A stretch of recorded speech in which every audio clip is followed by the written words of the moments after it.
ఇప్పుడు నేను చదువుకుంటున్నానని డిస్టర్బ్ చేయకు. గోదావరి తెల్లగా ఉంటుంది కాబట్టి తెలివాహ నది అని పిలుస్తారు. గోదావరి గట్టు మీద రామసలకానే గోవిందాకు ఎట్టుకున్న సత్తామనే. వేరే లెసన్ చదువుకుంటా. సీతారాముడు ఎక్కడికి వెళ్ళారు? సీతారామూసనరాజు పాడు పాఠం. నేను వేరే సబ్జెక్ట్ చదువుకుంటా అయిపోతుంది. వేరే లెసన్ టీచర్ ఏం లెసన్ చదవమన్నది కంప్యూటర్లో తెలుస్తుంది కదా.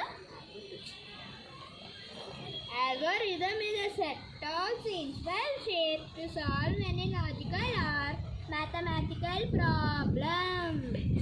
Basically, practically, logically or practically. Basically, practically, logically, practically.